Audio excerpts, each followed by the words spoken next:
up the weight, they go, ah, and you look at them, you're like, come on, buddy, come on. 4 or 5 levels of pain that you have to push through and still keep going until complete muscle failure.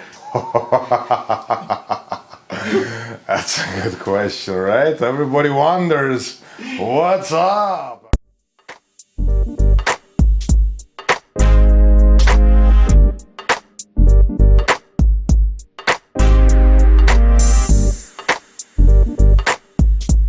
My name is Pasha Stroikov. I'm a personal trainer, online coach, bodybuilder, and entertainer.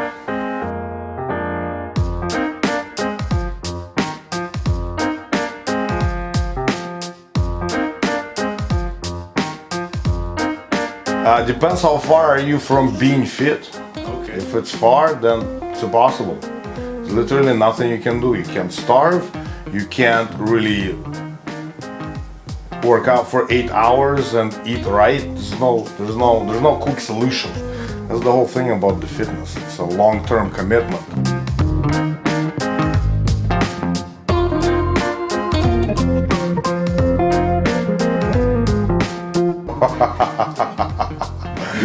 That's a good question, right? Everybody wonders, what's up? Are they just showing off?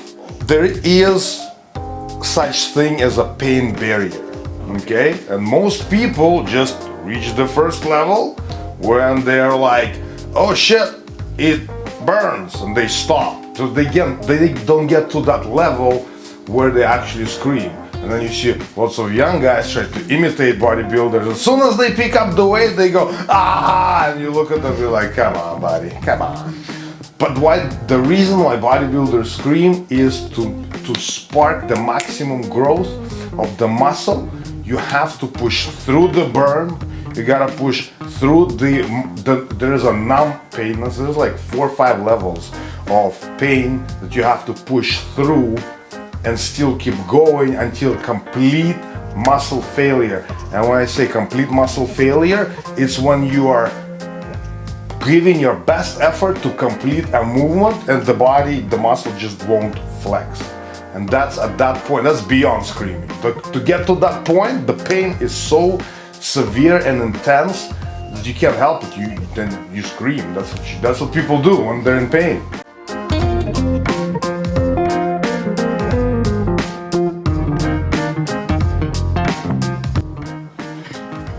Who said that?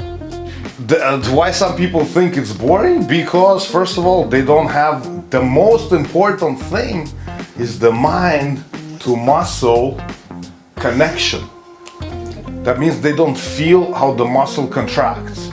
They don't feel the pump. They don't feel the growth. They don't see the results. They don't have that. That's basically a beginner's point of view that it's boring. Working out is like, yeah, I can spend 4 hours in the gym and not get bored because there's always something to do, something to pump, it's a beautiful thing when you create, because I think of myself as a sculptor when I create my body. And as a sculptor, there is no limitation to perfection. There is always something to correct, something to do, and the feeling you get if you're lifting heavy compound movements, the feeling you get after, satisfaction. When you're working on the smaller muscle groups, it's the feeling of the pump, the muscle getting that definition, and it's not boring at all.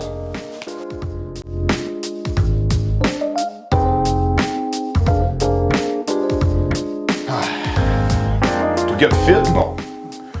To sculpt the body the way you want, if you want to sculpt the body a certain way, then yes. It just creates, machines create more variety of different isolated movements, and something that the compound movements might not hit. So for example, I'm gonna explain. If you do the squats, right, but you want more of your quad definition, more the teardrop, right? Then you have to go into the machine and with your toes out, do the extensions, because that's how you target that specific muscle, because every muscle group consists of different muscles. And if you want to target each muscle, right, depending again how you want to look. If you want bigger thighs, if you want a bigger tricep, do you want the outer head, the inner head, you know, then you have to use the machines. If you're just going for the general being fit and you are, you know, not so knowledgeable in the gym, then hit the compound movements, boom, bam, done, full body.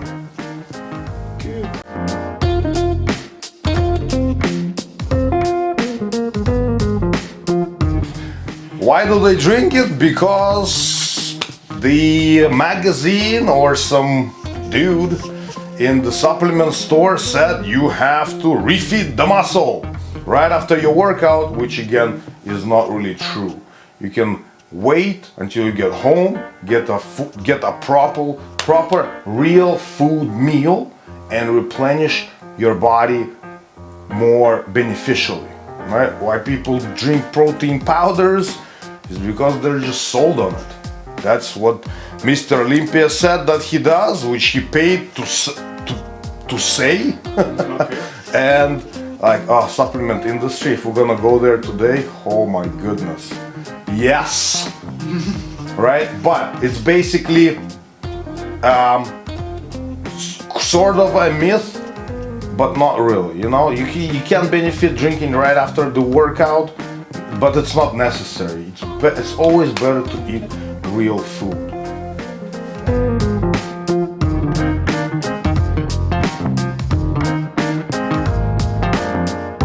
Selfies? Yes. Wow, you're asking the right guy. So the best for posing. It depends on which muscle group you worked out, because that muscle group is going to be the most pumped, the most vascular. That's going to be the most effective in the picture.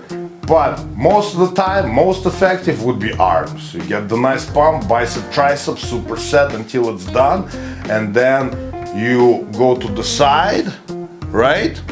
And then you straighten out, take out your phone, flex the tricep, flex the bicep, make sure the arm is closer to the mirror so it looks bigger, right? And also kind of a lat spread. Looks very good, but for that you gotta pump up a little bit of the shoulders too. You do the lat spread and then the other hand, boom, take a selfie. There you go.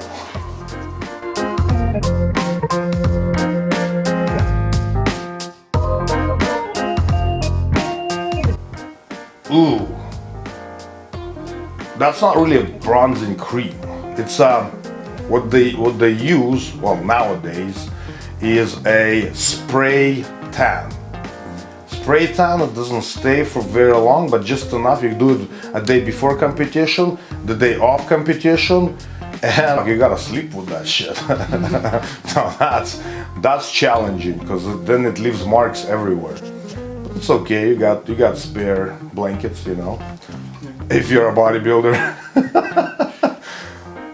And the reason is you want to get your skin tone as dark as possible, because when you're on stage, the lights that are set up are very bright. And if you're gonna go out there looking pale, then the muscle definition will not show.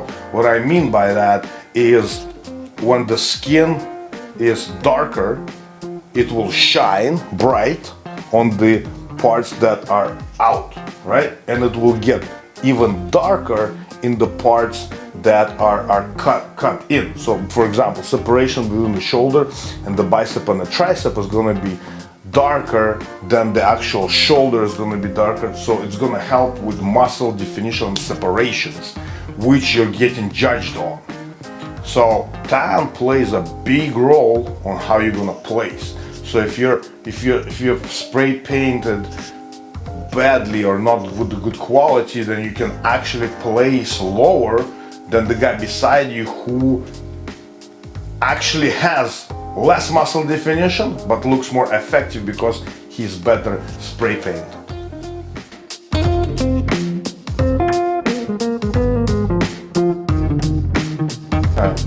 you're gonna lose weight a lot faster if you add the workout, if you add the resistance training, because you wanna burn more calories and increase the muscle mass, right? So you burn more body fat while you're dieting. Also, when you're exercising or working out, you are motivated to keep the diet. Now there is a reason. I work out, now I have the diet, right? Because if you're just keeping the diet, oh my God, I can't even do it. I tried, but it's impossible. You have to work out because it's more effective. It works together, basically. Without each other, this is like 5% instead of 100. Workout, diet makes it the full result.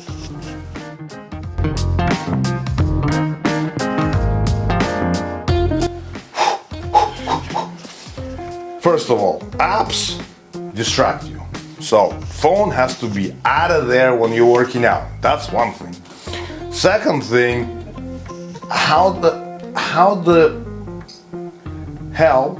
does the app know what your tightness is? Every single person has a unique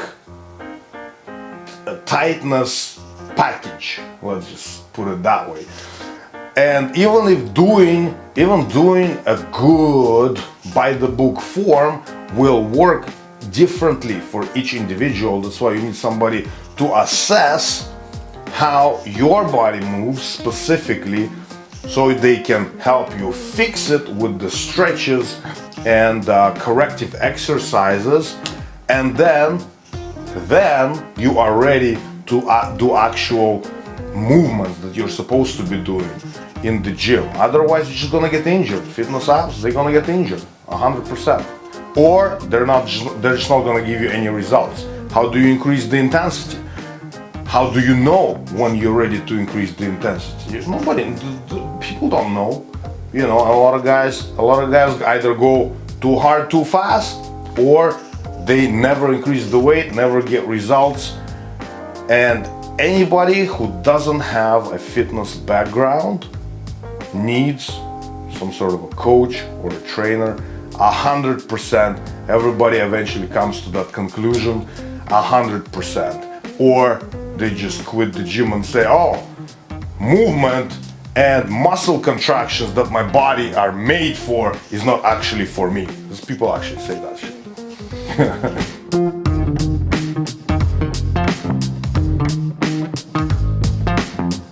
Keep it calm.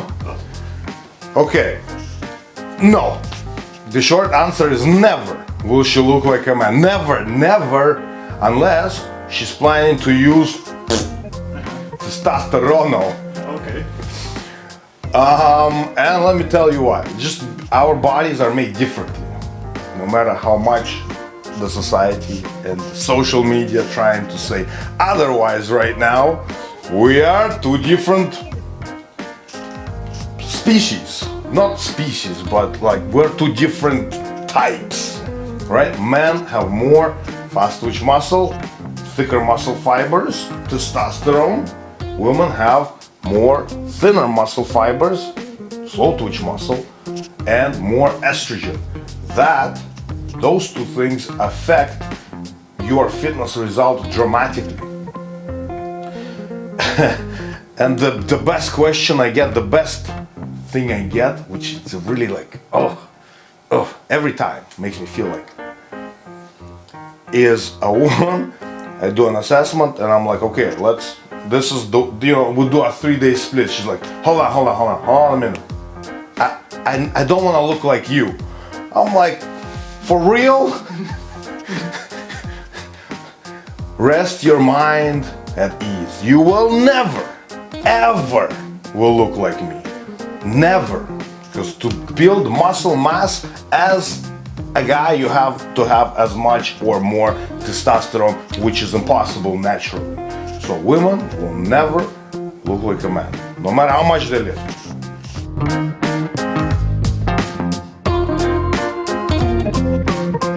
I would say it's the toughest sport, and it's very draining physically, mentally, And to become a professional bodybuilder, it's not a year or two, it's 10-year journey of consistently working out, consistently eating, 5 times a day, 8 ounces of this, 8 ounces of that, measuring your foods, getting enough sleep, getting proper supplements. That is a lifetime commitment. You pretty much can't really do anything else. Like if you can squeeze in a full-time job in there, whoa, you are my hero. Because I personally can't do that right now. It's either bodybuilding and working for myself, part-time here, part-time there, or it's a full-time job. And the guys wait and compete for years and years and years to get their pro card as a bodybuilder, because that much muscle mass, especially these days, takes a long time to build. So no, it is not easy to get a pro bodybuilder card at all. It's hard work.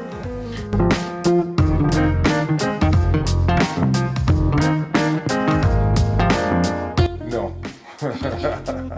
Absolutely not. I would say no way. If you want to be the top somewhere, a pro somewhere, any sport, whether it is even a hockey, NBA, want to be there, you're gonna have to take something, because there is no way a human body can perform at that intensity for that period of time consistently without any help. And that's just the way the fitness is now, because to be honest, people who watch and pay for the tickets are the ones who are pushing the pharma further and further into the fitness industry.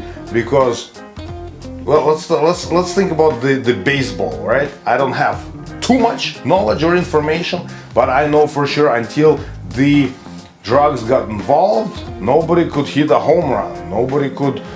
Same in football, right? And now people might say, oh, he's just making this up and da. But okay, they can say whatever they want. But those are the same people who demand unhuman results from athletes, and that's what this whole industry turned into.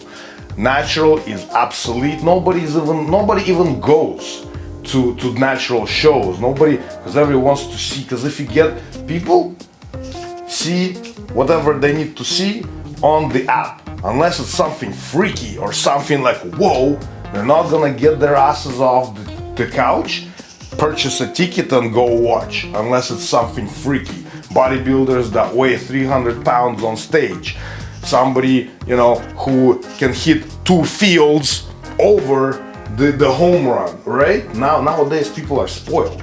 People want to see all this, and then they want to be like, oh no, he has to be natural too. What?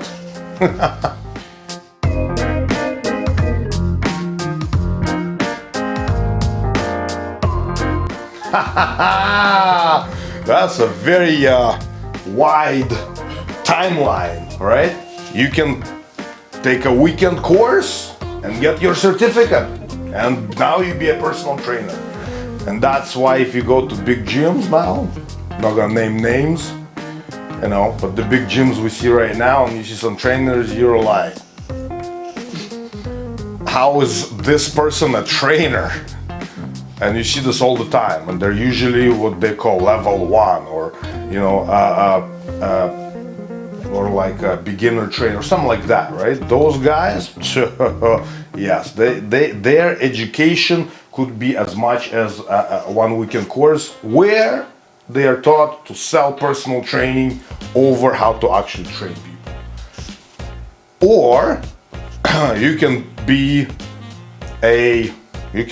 start working out at 13, get your certificate when you're 20 or in your 18s, then study bodybuilding, powerlifting, CrossFit. You can be a sports specialist. You can spend literally hundreds of thousands of dollars on your education over the period of 20 years and then become an elite coach, elite trainer, right? And then that's going to be the difference. Somebody who took a weekend course or somebody who spent the last 20, 30 years and actually achieved something, a pro bodybuilder, for example, right? And now this guy is making a living. He's a professional.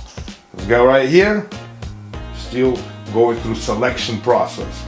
Does he really want to do it, or he thought it would be so easy?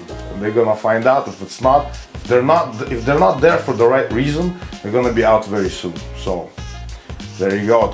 It could take a weekend, could take 20, 30, 40 years.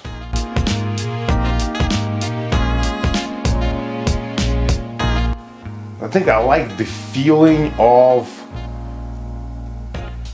changing somebody's mindset around fitness completely. And lately I've been able to do that more successfully because I started caring about this job especially when I went to work for myself. It's either you have a passion for it or you don't have a passion for it. I turned out to have lots of passion for it. So the way I train changed dramatically. They bring people the results that they want, the lifestyle too. I like the lifestyle because I'm preaching something every day to people. Healthy living, eating right, push yourself, and then it starts to transfer into your life, not only to your fitness, but into your life. You become more positive, you become more driven, and also, of course, you help people. Those are the things I love about what I do.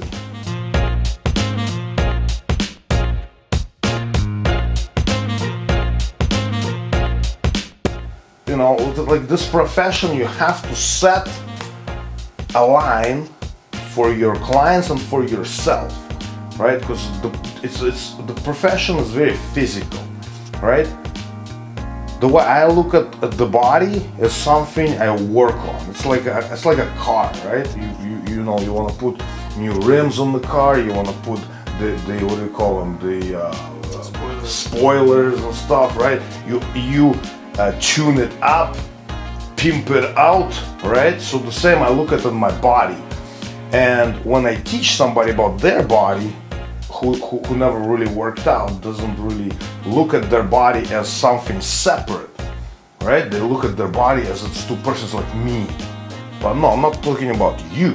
I'm talking about your body. People get too personal with their body. And it's understandable now that I think about it.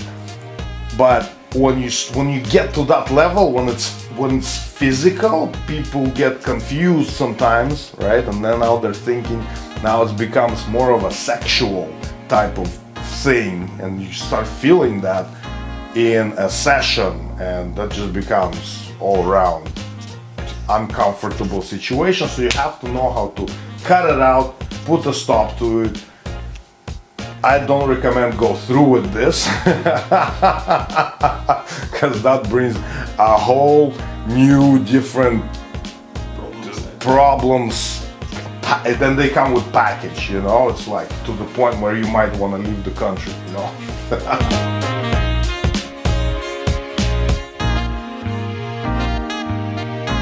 So there's lots of room to improve, but you have to commit.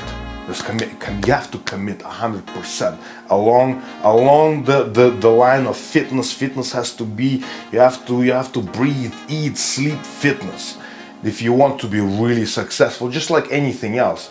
If you take a dentist, for example, and he just dreams about pulling your teeth out and fixing you up, right?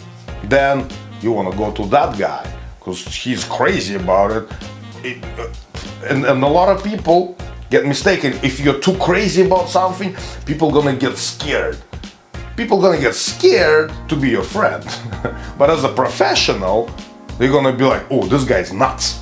I want him to train me, because if he's so nuts, he's like, why is he so? I want to know. I want to see what he sees.